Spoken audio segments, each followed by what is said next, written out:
Hello, and welcome to the Exponential Growth Podcast, powered by Analyst Investors. I'm your host, David Olivencia, co-founder of Analyst Investors, and a passionate advocate for leveraging innovation and technology to drive success. Let's get started. This is Exponential Growth. I also want to give gratitude to Salvi Media. They're the founding sponsor of the podcast. They're a premier executive content agency dedicated to crafting exceptional content and strategies that elevate companies' brands and their executives. They're creators of the Emmy Award-winning CEO series. I think many of you have seen that. They've also featured one of my portfolio companies, Analyst Investors and Hallow, on their CEO series. And they've had in-depth interviews with CEOs talking about their personal journeys and business experience. The CEO series can be found on Cheddar, Entrepreneur Magazine, Reach TV, and really want to thank Salvi Media for their support of the podcast. You can also follow them on social media, as well as they have a podcast studio in Chicago. Join them as well. So again, thank you, Salvi Media, for making this podcast possible. All right, everyone. Well, hey, welcome to another edition of the Exponential Growth Podcast. We have a very exciting show today with a great guest, leader I've known probably good 10-ish years or so in Notre Dame circles and Irish Angel circles and board of directors circles, but really has an amazing perspective on board governance, leadership tech. Actually, he's invited me to do a class at Notre Dame where he does some teaching on the side as well in the business school. Let's welcome to the show Greg Hedges, who is the president and CEO of the National Association of Corporate Directors Chicago chapter and a founding managing director at a cool company that we'll talk more about called Protiviti. Welcome, Greg. Welcome to the show. Hey, how are you, David? And thank you for having me today. All right, well, Greg, hey, as a way to kick it off, just like we always do, please give our listeners a bit of your story and background. Thanks, David. Of course. Well, my journey has really always been about building bridges between strategy and innovation, between technology and leadership. And I spent the first part of my career as a partner at a firm called Arthur Andersen, which went under with the Enron debacle and really gave me the platform to help launch Protiviti, where I serve as one of the founding managing directors. And we grew that startup into a $2 billion global consulting firm. And so that experience really gave me a front row seat to the challenges and the opportunities that companies face when trying to grow and transform and stay ahead and stay relevant. So along the way, as you mentioned, and it was actually for 9 years, I've taught emerging tech and tech leadership in the Master's in Business Analytics program at the University of Notre Dame. So I had the privilege as part of that of having thought leaders like Peter Diamandis actually appeared in my class. And I had his book, The Future is Faster Than You Think, as one of my texts. I never had text books in an emerging tech class. It doesn't even sound right, but he really talked about predicting the future and the convergence of technologies. And so that's really been the theme a lot of what I do. And I serve on the board also at the business school at Dominican University, which has been fun. And you guys, Analyst Investors, are up for a big award at the big gala this spring from Dominican. Yes, we are. Well, we have a great partnership with Dominican University, an amazing, for all listeners out there, right outside of Chicago, amazing university, what they're doing, growth. Their dean of their business school, phenomenal leader, really transforming that business school and all the leadership there. So we're going to be receiving an award there in, I don't know, a couple of weeks. Honored to do that, and we partner with them with interns and all kinds of stuff. So yeah, great organization, Greg. Thanks. It's terrific. 3/4 of those undergraduate students are first gen college students, which is just an amazing pool of talent when you're looking at a predictor of success. It's somebody who's first generation college, right? So I'm excited to work with those students as well. Yep.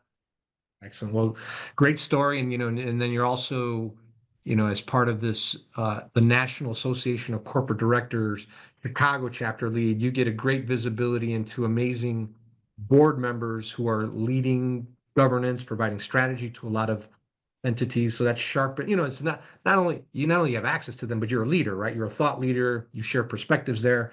And I think I just want to underscore, to start a company and let alone it be successful and live, but let alone get to a $2 billion in revenue. That's phenomenal. And it's a testament to your leadership. And obviously it was a team as well, but you're a founding member there. So I think it's a great, accomplishment as part of your story, Greg, that you have. So kudos to you, that team at Protivity. It still keeps going, right? You still kind of Well, get it to. does. And the twist on that is it wasn't even just a startup from zero. I mean, we were radioactive. I mean, when you came out as a partner from Arthur Andersen, particularly in the Chicago market, where Andersen was the lead player of those firms, and you could get a meeting with anybody you asked to get a meeting with, to then be radioactive because your firm had been Fair. indicted by the federal government. We actually started from a negative, and so it was particularly challenging to get rolling and to get growing. And we're just so thrilled. We started with 650 professionals world. So it really has been a lot of fun. And it became a platform for me. That's how I got involved with board members, David, because when we started Creativity, we had to play at a big level. We had to sell big projects, and we were just brand spanking new. And people couldn't even pronounce our name. It was like Prodaviti or whatever. And I didn't care what they called it. It's Italian, Prodaviti. Right. I just wanted to get our contract signed, and particularly when the attorneys were making fun of, and I didn't care how they made fun of pronouncing our name, but the idea was I needed board members who would not veto us at the decision when management were to recommend that Protiviti was going to come in and help them build out new business processes or to help them with their financial reporting. It was important for us. And that's when I started to reach out and build relationships with board members in Chicago. I remember the very first was Blythe McGarvey, who was on the board of Accenture. And Accenture actually hired us as one of the very first clients to hire us without even having a name. And it was a lot of fun to just continue to build on those relationships. Cheryl Francis and Carrie McMillan and Steve Kaplan, many people would just continue to connect with us so that at least our name was understood and who we were about, so that when management could recommend us, and that was a big player. But that's how I got to know board members. And so when it came time to get connected with the National Association of Corporate Directors, I became a member over 20 years ago, and I've been working with the chapter for a couple of decades. And so when it came time for me to do less at Protiviti, I thought it would be fun, and I reached out and suggested for me to step in as a leader. And they never had a CEO before in this role. It was largely an administrative role in the past. And so we worked to transform the board from one of an operational board to a strategic board. And I took on a lot of the responsibilities that the board members used to have to worry about. So. And, and I've been, a member. I was on the board of the New Jersey chapter of the NACD back maybe 15-ish years ago when I lived in New Jersey. And for those who are listening, if you have an aspiration to serve on a corporate board, the National Association of Corporate Directors should definitely be an organization that's on your radar. It's, you build the competency, you build the network, you learn about board scenarios, and it begins to build your track record as a step. And even you can serve on different committees and get involved. So highly recommend that. And that was a stepping stone for me. Now I'm on 2 corporate boards. Wintrust's Old Plank Trail Bank Board, Charter Board, and then Sure's Communications. Yeah, Sure's sure. Communications. Yeah. So, That's awesome. so you have this view, you have this, so it's Exponential Growth Podcast, right? All these amazing trends that are going out there. You have the great advantage of not only watching these trends in your job and leadership over the years at Protiviti and working with clients, but then also working with CEOs and board of directors on how they're thinking about all this change and exponential growth and disruption. What are some big, call it trends, two or three things that you see that are really kind of creating a lot of energy, or that they're talking about that they want to know more of, and where should leaders, where their focus is at right now? Yeah, let me step back on this, because CEOs and boards, they do not like noise and detail. We have to understand, when we're talking to CEOs and board members, what's what is it they're after? What what is the why about faster decisions? Is it better insights? Is it new markets? What is it that they're going after? And then that's where we kind of take that concept of convergence and to suggest, is quantum even part of it? Quantum is great for a couple of specific types of business problems. Classical computing is not going away. It's going to be the majority of computing for, for a long time, I think forever. So the idea is, are there certain types of questions that need to be answered? So we try to anchor on the why. What is it that and what are you trying to do? And then no buzzwords. We got to use metaphors, right? I'll spend the night before a meeting figuring through what are some decent metaphors that we can use in terms of describing how AI can dynamically work to solve a business problem. We worked with Ally Financial, for example, on using kind of a quantum-inspired algorithm to model risk in portfolios more efficiently. So you could just create a portfolio of 20 stocks. And in fact, the CIO of Ally won an award at the CIO 100 Awards out in California a year and a half, 2 years ago, because of our work with them on this. They inspired us to work with them. So that's just an example. We've got to use specific examples of how will the technology solve a problem or answer something for them. So Yeah, and then with Ally, so then they were looking at 20 or so. Can you go through what how they were using that again? the way it was you could model out of the S&P 500. How do you model and compare which of those stocks would most closely align with the actual behavior of all 500 of them? And a classical computer would have taken forever to go back and forth. It's like, is this the combination? No. Is this the combination? No. It could have taken thousands of years.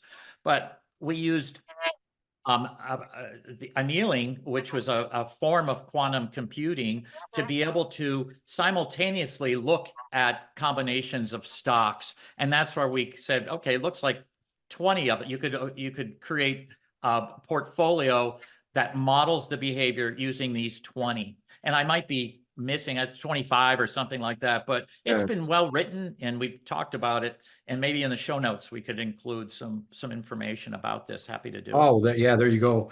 And then some of our listeners out there may have heard of quantum computing, but may not be totally familiar with it. How would you explain quantum computing to my grandma or my abuelita?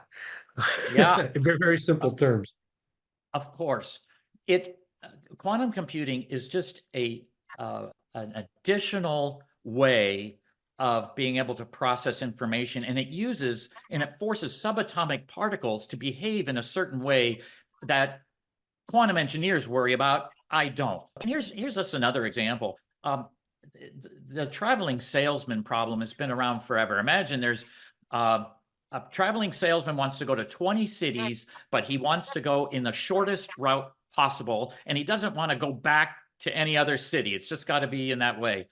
A classical computer would take 2,000 years to figure that out, because it's going to say, is this the correct route or is that the correct route, back and forth. Right. Whereas a quantum computer, if you kind of think of it, it's a classical is zeros and ones. We've always heard that, right? A classical computer is either the bits are on or off. Well, if you kind of consider flipping a coin is a 0 or a 1, right? Heads or tails. But while it's flipping, it's in multiple stages at the same time. And that's called superposition. It's just a concept that classical computing can't perform, whereas quantum can. So during that, using that processing power, it's able to calculate what is the best route in a matter of seconds as compared to 2,000 years. So fundamentally, if you can take a business problem and put it into a quadratic equation, it is a good candidate for quantum. So if your mind doesn't think like that, that's fine. I've had our team on the phone with clients, and the clients saying, well, what about this problem? And the guys on the call are trying to figure out, is that a quadratic equation? Try to figure it out. And right, because you just have to think like that. Yeah, no, it does. And look, I'm a big fan of quantum, and multiple, I get to speak with a lot of leaders to talk about, hey, AI is big right now. Everybody's talking about AI, but then say, hey, well, but AI's been around for a while, and you should have been talking about it 10 years. The real leaders were thinking about it 10 years ago, right? Now it's a big thing, right? The question is, what should we be thinking about now that's going to be the big thing 10 years from now? And one of them, I think, is quantum, right? I mean, quantum it is going to be huge because it's the engine. It's the engine and the power to do a lot of these amazing things, right? And if you think about the power, then how it's going to impact, medicine and health, to financial services, right? To just logistics and all these hard, complex problems with multiple variables to drive efficiencies, right? You're going to be doing that. And you think about space and space exploration, which is big, and all the challenges and the type of manpower, compute power you need to do that. You're going to get that from quantum. So it is a big, huge exponential trend that we're keeping an eye on. And I'm glad you brought it up, and I'm glad that I'm here in my network with all the expertise in it as well, Greg. Well, it is.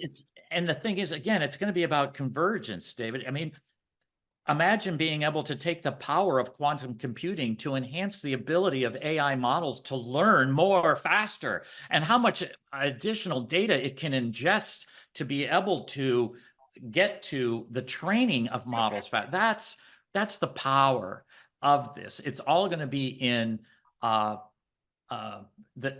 convergence of these technologies, and that's what boards and CEOs need to be able to look around the corner and see what's going to displace them. What opportunities are we just walking past because we're choosing to be confused? We don't want to, everybody wants to talk about, well, it's 3 to 5 years out, so it buys them some time and delays the requirement for them to make a decision.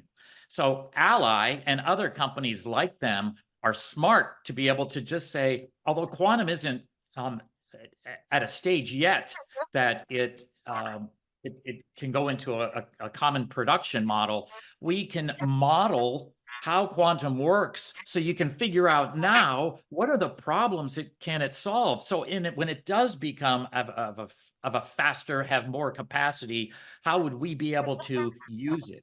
So that's the concept. You got to be ahead of the game. Otherwise, you're just going to be in the dust. Well, and that's exactly, and this is why we're doing the podcast. So all these listeners out there, to get you ahead of the game, right? Yes. we want you thinking like AI 10 years ago, right? So you're thinking, how can I position myself to be where the puck is going, not where it is, right? Kind of thing. So that's what it's all about.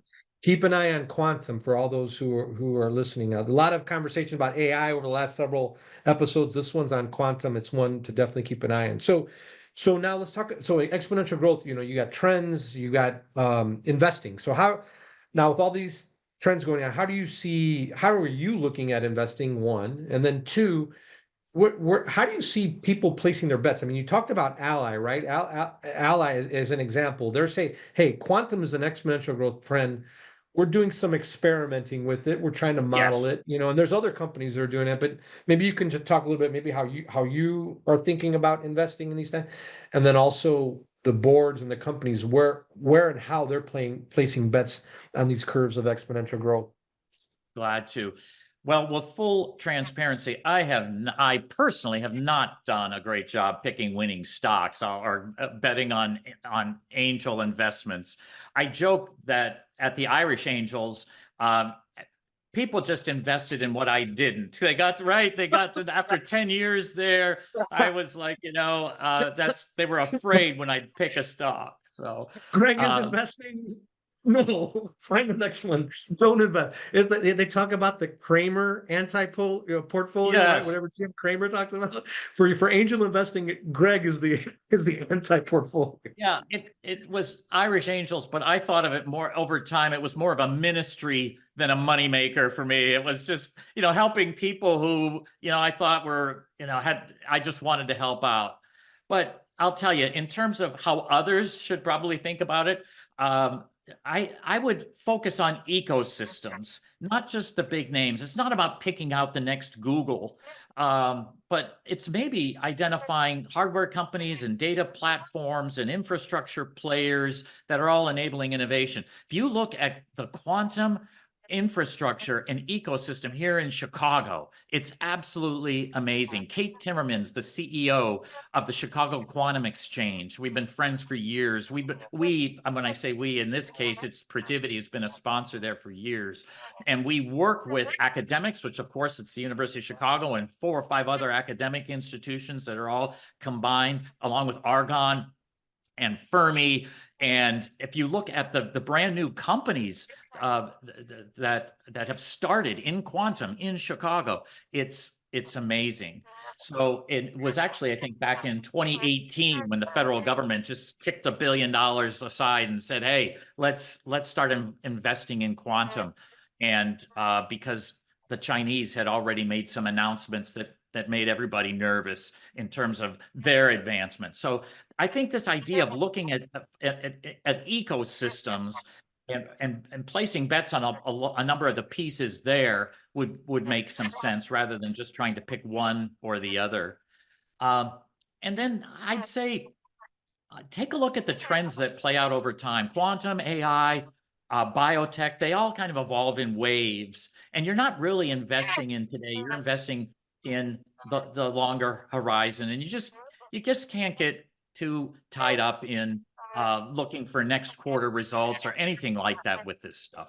Chasing alpha is great, but an alpha is just kind of a fancy word of having more return, what are better returns than average, right? Than the S&P that we talked about. But in emerging tech, I would say education is probably your best investment. Get smart. The more you understand, the smarter your bets are going to be. Don't invest in stuff that you just don't understand. I think you've got to get into it. And there's plenty of material out there. And if you don't have the heart for that, then it's probably not a space for you to be messing around in. Oh, thank you for those perspectives on investing. And yeah, I think it's definitely what right? There's a lot, there's lots of different investments out there, right? The question, what do you know? What are you comfortable with? What are the platforms? What are the moats? And just investing in yourself, right? Education, learning, studying a lot of these trends that we're talking about, because in the future you're going to be a better professional, you'll be a better investor, you'll be a better leader, and you'll be ahead. And then so now you're with whether it's the NACD, Protiviti, what excites you about the future and what's next for Greg? Well, still for the future, I'll tell you, I'd encourage everybody to take a look at this AI 2027. Okay. Even it's just a 2-year horizon, hundreds of pages of prediction that's really pretty objectively written, and that's by the AI Futures Project, and it's ai-2027.com. I just think you take a look, and you're going to have to get smart on that. For NACD and Protiviti, here's a wonderful convergence there. On September 17, the NACD Chicago chapter will be hosting kind of our Converging Technologies Summit at the Microsoft Technology Center. So a variety of our sponsors like Accenture, KPMG, Protiviti, many others will be showcasing. And what I'm doing is I'm moving the NACD Chicago chapter to one of primarily education around board governance, to using the education as a platform to build relationships, right? You can use AI to go learn and ask any question you want, right? There's all sorts of ways to get questions answered and information. The idea is to find people that you want to compare notes with. And that's what our relationship building platform is all about. And I use AI to connect people even at their tables. It's like, here's the 122 people we had last week at an event. And how do we organize and put together tables of people who have similar backgrounds and maybe different backgrounds so that they can compare notes and let them know in advance who's going to be there. That's what it's all about. And so I'm excited about our event coming up at Microsoft Center, at the Aon Center in downtown Chicago. Well, and it's a great example of, by the way, that's September 17th. So for those in the Chicagoland area, you don't have to be in Chicago to attend either, but that sounds like a great one. It's a great way. It's a great win-win-win, right? And this is a Stephen Covey principle, right? Your sponsors win because everybody's kind of coming to their location. Your members win because they're going to learn something at, a world leading company who's really doing a lot of transformation in Microsoft and or Accenture and others. And then the relationships that they're going to make on top of it. So it's like where can you get that, right? And then these connections can make bigger things happen as well, and then you build a stronger organization. And I would be remiss if I didn't mention that in my book Networking Excellence, which is back there or there, I also interviewed you, Greg, right? Because you had the other network that you're part. Actually, we didn't mention it, right? It's the Notre Dame Business Network here in Chicago. Yes. So you talk about networking and networkers and networking excellence. You're looking at and listening to one of the greats who really, look, he networked his way to help build a $2 billion company, obviously with his team and others. He's a part of a corporate director network, a very, leadership, strong executive network, right? And then obviously with Notre Dame, at least in the Chicago area, right? Notre Dame, one of the strongest alumni networks in the world, right? Has built that here in Chicago. So Greg, kudos on that front, and I'm sure from what in the future, very exciting, very, very exciting future you have as well. A lot of great things to come.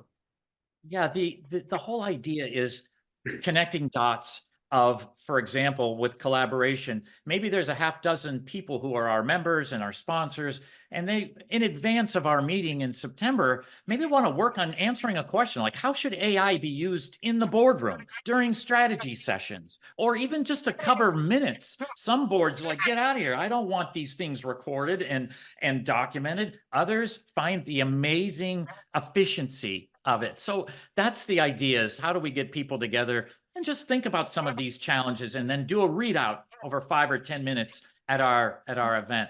And so I think that's what's exciting about relationship building. When people have something to work on together, they have an opportunity to get to know each other a little bit better. And that's what we're all about. Exactly. Well, hey, Greg, thank you. I know you got a lot of things going on. Thank you for making it a priority and coming on the Exponential Growth Podcast. How do our listeners stay connected with you and follow you on social media and others, and NACD, et cetera? Yeah, that's easy. If you go to LinkedIn, Gregory Hedges, I better be the top one that pops up. I think I'm close, and find me there, and I'm connected, and be glad to connect with you. And also, I'll be inviting you to our page of the NACD Chicago chapter. So look for that invitation if you come visit me. Excellent. Well, again, Greg, thank you for your perspectives on exponential growth. Wishing you, the NACD chapter, Protiviti, the alumni in Chicago for Notre Dame, continued success. And again, thanks for being on the pod. Thank you, David. It was an honor.